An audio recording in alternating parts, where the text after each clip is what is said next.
Hi Asma, how are you? Yeah, all well. How are you doing? Yes, I'm fine. Miss Asma, could you please introduce yourself? Okay, so my name is Asma, and I have recently completed my master's from one of the leading institute of Pakistan, which is IBA, Institute of Business Administration. From the very beginning, my interest has always been revolving around different facets of HR, which is why all my experience is related to different domains of HR. I started as a project trainee with KFC Pakistan, where I was becoming familiarized with the process of recruitment, as in how the recruitment process works, right from filtering out the profiles to screening to calling out the candidates. This was my job description. After my graduation, I joined a consultancy firm by the name of HRSI, where I was dealing with multiple clients to fill in their C-level positions, that is the executive level positions. But apart from that, I was more inclined towards the PR related activities. So my boss came up with the concept of Grid Magazine, which was about tapping lives of HR power couples to basically analyze how different people contributed to the field of HR. My stay there was for a short period of time because I got another amazing offer as a management trainee with one of the leading confectionery industry, that is Smile Industry. So I joined as a management trainee under the learning and development domain, where I assisted different managers to devise KPIs for different departments. Then there were certain employee branding activities because I had a prior PR related profile. So, like beach cleaning activities, plantation drives in coordination with different universities and institutions. That was part of my job description. Then, one of the major achievement was basically allocation of female transportation policy. At that time, females were not given any transportation allowance. So I did some research, and after a period of 5 to 6 months, this got approved, and then I was basically able to get the female allocation for the transportation. Then for the next 3.5 years, I worked in the fashion industry, basically Ideas by Gul Ahmed and Khadi. These are the top giants of fashion industry in Pakistan. So I joined as an executive, and within a span of time, I became assistant manager for the South region, where I was catering to recruitment, I was catering to employer branding, employee grievances, talent management, career progression. This was limited to South region. When I joined Khadi, my work was the same, but the portfolio increased, and I was covering entire Pakistan. At that time, COVID was fairly new, so fashion industry was in a state of turmoil. So I had to make a move. So I joined Dun and Bradstreet, which is a global financial institution. I joined there as a regional HR business partner. I was basically catering to South Asia, Middle East regions. There were 11 countries I was catering to.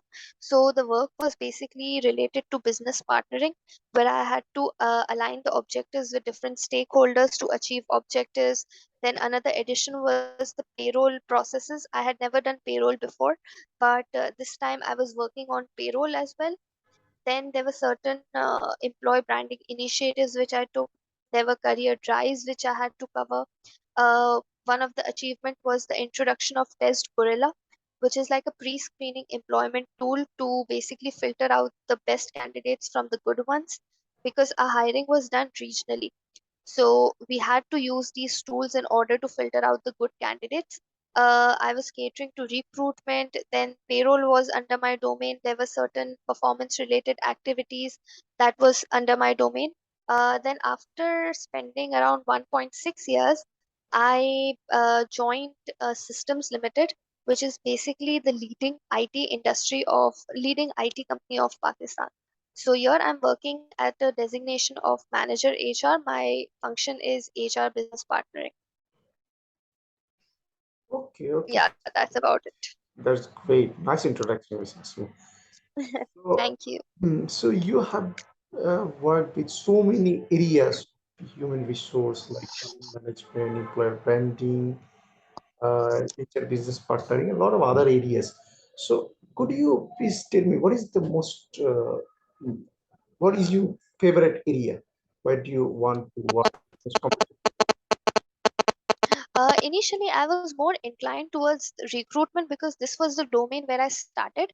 I like to interact with different candidates. I had a good networking skill, so it and whoever interacted with me was soon getting comfortable. So I was very much inclined towards recruitment.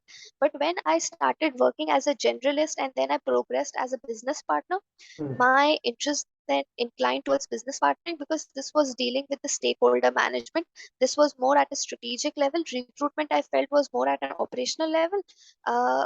As a business partner, I get to work over certain strategic projects, which included designing career paths for different employees, then coming up with performance improvement plans, then coming up with initiatives which involved executive level management.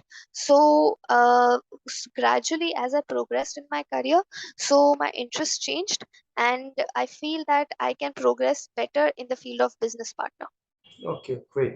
So, for example, you have been hired for a company where you had to set up a HR business partnering department, something like that, where Okay. there will be a lot of HR business partners will be working in different area of the company.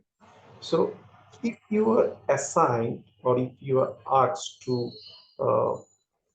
asked to do something like that, like design something like that, how do you do that? So any such initiatives basically involve executive level management, that is the head of HR firstly, because whenever I come up with an Just, initiative, I just, discuss it with just my a minute. superior. So uh, am I audible? Yes, you are audible. I Yes. have just, for So example, you have been given the authority. You are the head of HR, okay, and you have okay, okay, okay. to design that HR business partnering things. So now say what will you do? Okay. If I have the authority, so uh, my first approach would be to basically differentiate business partnering model from different domain of HR. Business partnering is a completely different domain of HR. Mm. My way of my approach would be to have a separate domain of recruitment, separate domain of payroll, separate domain of OD, separate domain of business partnering. Business partnering is basically streamlining HR processes with different stakeholders.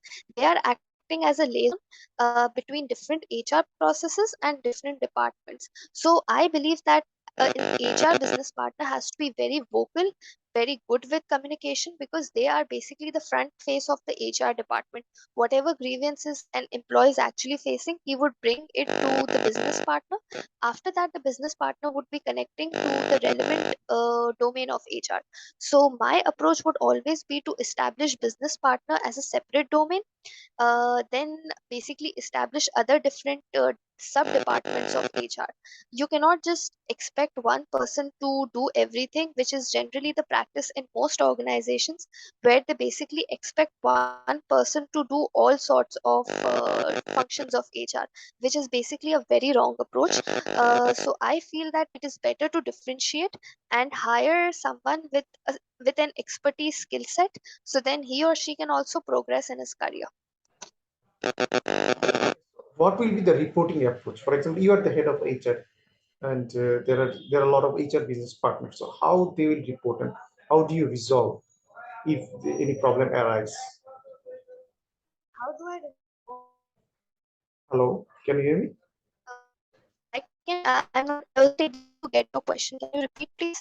Okay. My question was, for example, you are the head of HR, and I'm going to be more precise right this moment. So, for example, one person who actually look after the manufacturing side, his HR business partner, and he found Okay. a problem uh, when it comes to recruitment or something like that, maybe grievance. So when he comes to you to with the problem, how do you resolve? What is your approach to solving any problems that comes out from the Okay. HR? Okay. My way of conflict resolution is basically to have a one-on-one session between both the parties rather than prolonging the debate. It's better to call the person from, like, there are two people who have a conflict. So my approach is to basically call them up in confidence, basically have a one-on-one session with both of them, act as a mediator, listen to person A, listen to person B, and then come at a mutual conclusion. And it is better to solve the problem as soon as possible It was rather than delaying it. not like grievance or something like that. My question was, for example, there is some problem that is totally technical, and Okay. for example, HR business partner who is actually deeply connected with manufacturing department. He actually worked with the head of manufacturing, and he Okay. tries to understand what would be the HR approach here. So, for example, the manufacturing head is demanding that his department needs, for example, 50 people, but the HR business partner feels that if 45 people are there, then it would be okay. He can smoothly run his department. But there is a conflict Okay. between two uh, person, like the HR business partner and the manufacturing head. So the HR business partner is when he's coming to you and asking you that there is a problem because this manufacturing head, he is demanding that he needs 50%, but what I have estimated and what I understand that 45% is there, then it would be okay. So in that situation, how do you resolve the case? Okay. In that, it is better to develop a Asma, I can't hear you. Maybe your connection is not. Or Is hello? it okay? Is No, it okay? now it is okay. Please. Yeah. In such situation, my approach is to develop a career pipeline, a talent pipeline basically. So, for example, if the head of the manufacturing wants 50 people and the HR business partner feels that 45 is a sufficient head count, as a HR head, I can do is that I can tell the head of manufacturer to wait till the time we have a budget in hand, because obviously whenever we hire some resources, we are hiring on the basis of budget which has been provided by different departments. So I'm going to highlight that if for example we are going to bring more resources in his team, that is going to put a constraint on his department budget. So it's better to wait for the fiscal year to end, and then basically we can hire some fresh graduates, we can train them, because fresh graduates are cheaper resources. We can train them, we can invest our skill set in them till the time they become expert in their field. So I would say that that would be a win-win approach. But what I feel that the manufacturing head is saying that he needs 50, but you will convince him, like you convince him saying like actually we have some budget problem, that's why you have to wait until the problem is Or fixed. the second, or the second solution would basically be currently what I am doing, because the question which you asked me is relevant to my current work scenario. So what I basically do is that whenever a head of department tells us that we want more resources, what I do is that they come to us and I send it to the organizational development team. The organizational development team then sends the requisition to the chief operating officer. Once that is approved, then we are able to roll the offer, because that is his discretion. I, as a business partner, my job is just to put forward the request. Now it's up to the chief operating officer whether or not to approve. So once the COO approves it, then fairly well we bring the person on board. Okay, okay. So what is your understanding about succession planning? Could you please tell me? Succession planning for me is basically devising a career path for an employee. When a person joins as a fresh graduate, he or she is very raw.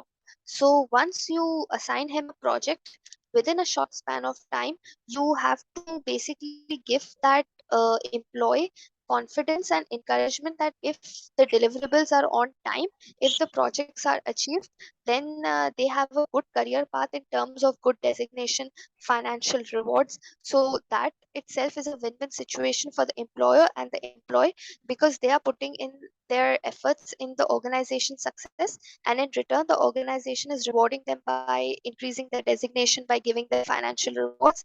This increases their skill set, their ability to embrace the challenges, their ability to overcome different obstacles. So, in your organization, how do you manage succession planning? Yeah. Okay, so in our organization, like on Monday only, I had 7 management trainee graduates who had joined Systems Limited as management trainee officers. So the first position which we give them is management trainee officers.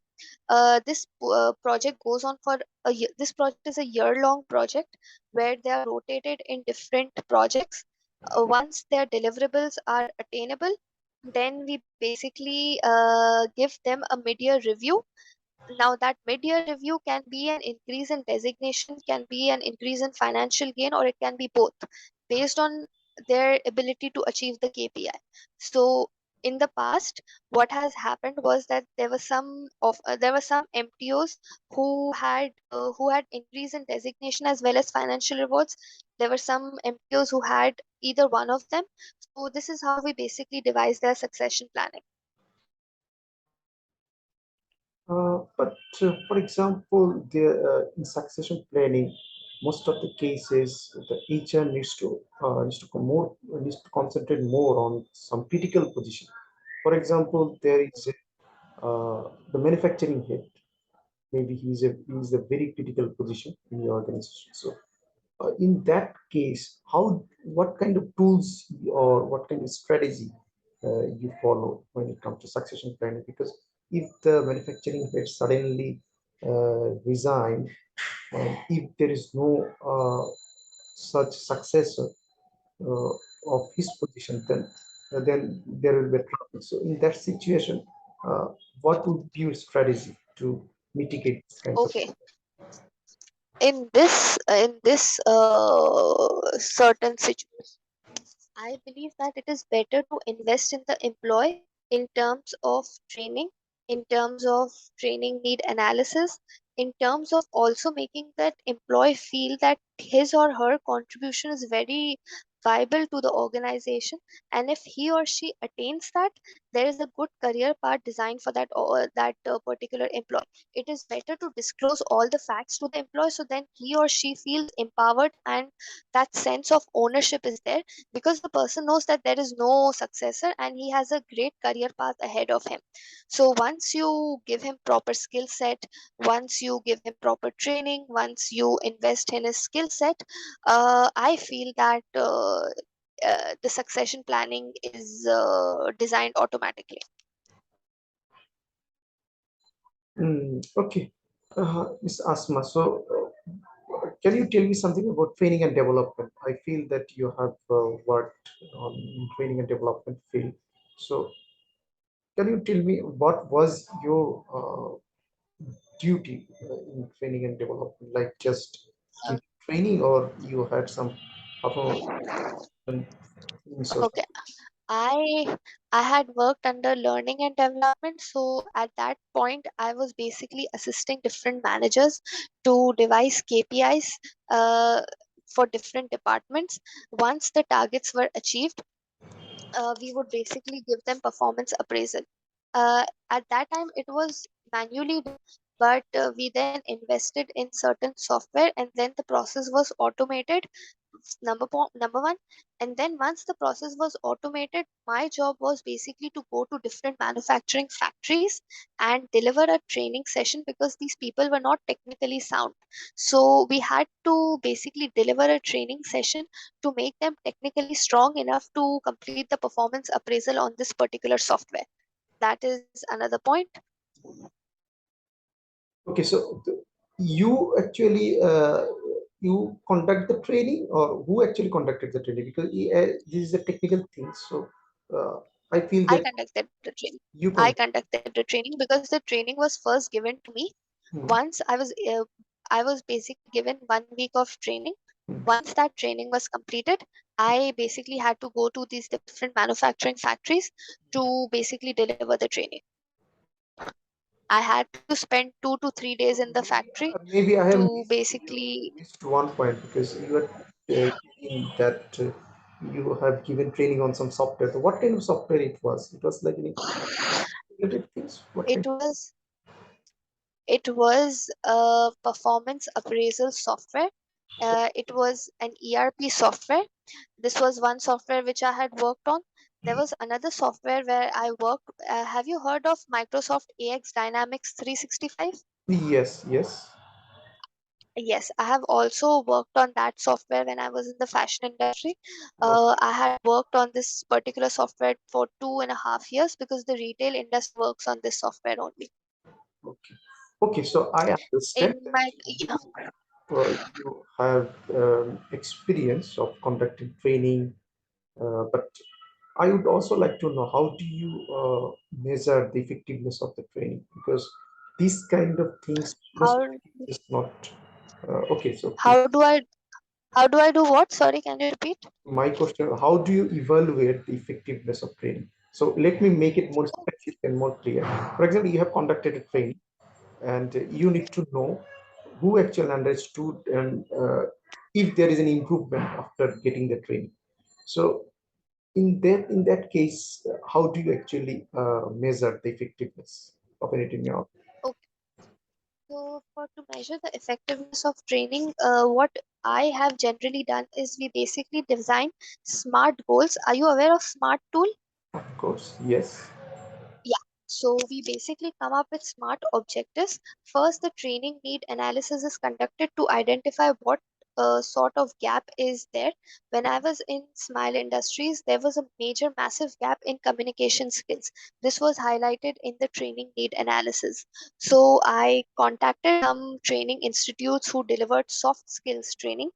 Then there was a training done on negotiation skills and communication skills because for the sales staff, because sales people are generally in the field and they basically have to have good communication and negotiation skills. Can So this, sorry. okay, I have to interrupt here. You were saying that you have analyzed that there are some communication gaps through TNA. Mm, May I yeah, know how do you actually analyze? How did you know that there are some communication gap? And based on that, you have conducted training. But I would like to know the process. How have you analyzed? like I said, when I was in Smile Industries, I used to work with different managers to devise KPIs for different departments.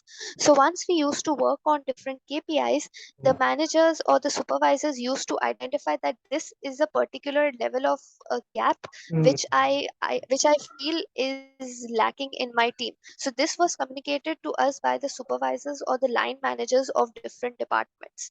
Now, how did they identify was that basically they used to come up with Hello, hello, hello. I can't hear you, Miss Asma. Hello,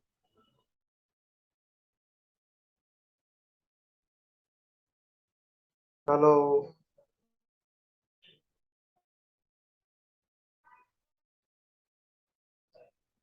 hello, Miss Asma. Can you hear me?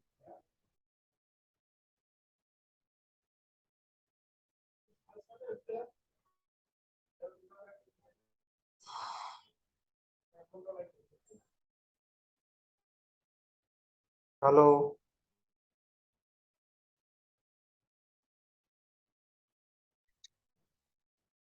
hello, Miss Asma. Can you hear me now? yeah, yeah, I can hear you. Okay, okay. No problem. Continue, please. Yeah. So it was a 3 day activity which was done. This included classroom training, this included situational analysis, this included certain challenging scenarios where their key issues were identified and were catered. After which they were given some sort of certifications that they have completed this skill. And then they were back to the normal routine, where the manager then felt that the training was effective because they were able to communicate well, their bargaining, their negotiation skills had improved. Now the second training currently which I'm working on is the mentorship of the CEO, where we again connect with different line managers and supervisors who we ask them to nominate people we feel are successors of the organization. So out of every department, around 4 to 5 people are nominated, and now they will be having an extensive workshop with the CEO himself, who will be giving them different challenges, different scenarios, to embrace challenges and emerge more successful. Okay, okay, Miss Asma. So right now, how many people you are supervising? How many people are working under you? I'm currently supervising 5 people. 5 people. Okay. So what is your leadership style? How do you motivate them? I am someone who is not involved in the nitty-gritties. I basically give my juniors free hand to do work, and I tell them that if you feel that you are stuck in a situation, inform me, but keep me updated with whatever is happening, just to ensure that whenever there is certain sort of problems or challenge, the head is aware, the your boss is aware as to what is happening within the team. But as a boss, I give them a free hand. I'm not someone who does micromanagement. Okay, so my question, you are a HR generalist now, and when you are HR head, then most of the time you would be HR generalist because you have to look after all the other areas of HR. So you are not specialized maybe in any particular area. For Mm, example, maybe the payroll things, maybe you are not very much specialized in that particular area, but there are some mm, specialized in payroll who has some problem and coming to you asking you for a solution. So but you are not very much specialized in that particular area, as I said earlier. So in that situation, how do you manage it? How do you resolve it? in that, for example, yes, payroll is not my field of expertise. What I would do is that I would hire someone who I feel is, I would hire an expensive resource, I feel, Hmm? who I feel can work independently in this particular field, Hmm? firstly, because obviously I know that I don't have an expertise, but I need to supervise. I don't need to tell the person that I don't know anything about it. But yes, I will tell the person that yes, I am the decision making authority, and he or she has a full authority to work his or her own way. But yes, it has to go through me. Okay. Okay, Ms. Asma, thank you so much for joining this interview session. So, this is a primary session of this interview. So once you are shortlisted in this round, then you will be asked for the second round of the interview. So I wish you a very good luck. It was nice talking to you. Uh, I wish you a very good luck. Thank you. Bye.